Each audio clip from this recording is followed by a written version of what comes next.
NTR आणि सैफ अली खान यांची जी जुगलबंदी आहे की बाबा देवरा चित्रपट आहे ना.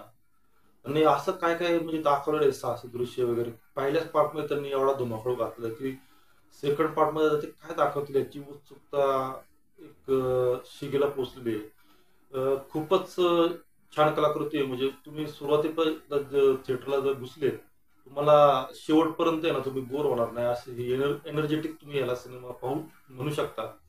खूपच अप्रतिम कलाकृती यांनी काढलेली आहे. बाकी सैफ अली खानचं जे विलन मध्ये त्याला दाखवण्यात आलंय म्हणजे खूपच छान. स्तुती करावी तितकी कमी असा हा चित्रपट आहे. बाकी बॉलिवूड पासून हे जे कसे काही काही कलाकार नाही का आता KGF मध्ये तर संजय दत्त घुसला, इकडे आपला आता देवरामध्ये सैफ अली खान आहे. तर काहीतरी वार बदलते आणि का बदलते याची कारण काय तुम्ही नक्की खाली व्यक्त व्हा आपल्या कमेंट्स बॉक्समध्ये.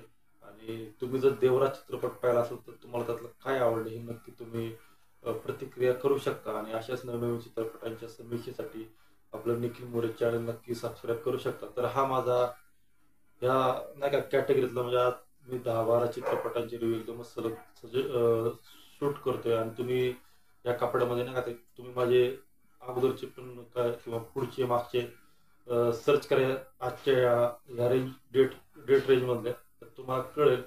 मी फक्त म्हणतोय की निखिल मोरे चॅनल सबस्क्राईब करा पण. आणि नवनवीन रिव्ह्यूसाठी रिव्ह्यू मी तर काय देतोय असं मला वाटत नाही. कारण की मी चित्रपट 1-2 महिन्यानंतर नाही का म्हणजे पाहून झाल्यानंतर रिव्ह्यू देतो. तर मग मला चित्रपटाचं कथानक काही आठवत नाही. पण एक मी चित्रपट पाहिला म्हणून नाही का आता ते असतं नाही एखाद्याला की बाबा इंटरेस्ट नसतो पण काम करायचं असतं तर त्यातला हा प्रकार आहे.